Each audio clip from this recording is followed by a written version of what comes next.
दूसरी टॉपिक है gases state कि गैसेस स्टेट के बारे में आपको पढ़ा है। अब हम इस टॉपिक जो हमारा चैप्टर का नाम है स्टेट ऑफ गैस, इस बारे में हम पढ़ेंगे। गैस स्टेट जो है वो गैस लॉ होता है और गैस लॉ का जो सबसे फाइनल वर्जन है उसे आइडियल गैस इक्वेशन कहा जाता है। इसकी इक्वेशन होती है ये फॉर्मूला जो है PV = nRT। अब गैस लॉ के चार लॉस हैं: Boyle's law, Charles law, Gay Lussac's law और एवोगैड्रोस लॉ। बॉयल्स लॉ के अंदर टेम्परेचर कांस्टेंट होता है और प्रेशर जो होता है इन्वर्सली प्रोपोर्शनल होता है वॉल्यूम के। चार्ल्स लॉ के अंदर प्रेशर कांस्टेंट होता है और वो जो वॉल्यूम है वो डायरेक्टली प्रोपोर्शनल होता है टेम्परेचर के।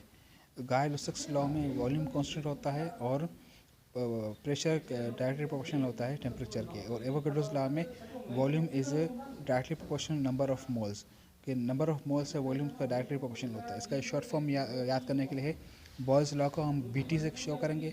BT मतलब Boyle's law temperature constant BT। Charles law को PC मतलब प्रेशर कांस्टेंट, इसके अंदर जो प्रेशर होता है वो कांस्टेंट होता है। गैसेस लॉ के अंदर GV वॉल्यूम कांस्टेंट होता है, गैसेस वॉल्यूम कांस्टेंट हो गया। उसके एवोगैड्रोस लॉ के अंदर VN मतलब वॉल्यूम जो होता है वो डायरेक्टली प्रोपोर्शनल होता है नंबर ऑफ मॉलिक्यूल्स के। उसके बाद हम आते हैं आइडियल गैस इक्वेशन जो होती है वो PV = nRT होती है। अब ये बनी हुई होती है ABC से। ABC मतलब A से Avogadro's law, V directly proportional to N, Boyle's law P directly proportional to 1 volume inversely proportional to volume, और Charles law C volume is directly proportional to the T।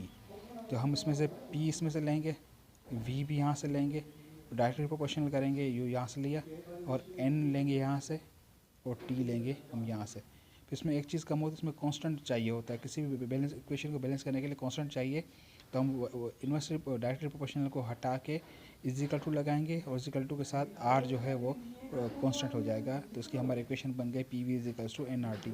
उसको हम detail में पढ़ेंगे, लेकिन फ़िलहाल short के लिए अभी आपके लिए इतना ही काफ़ी है।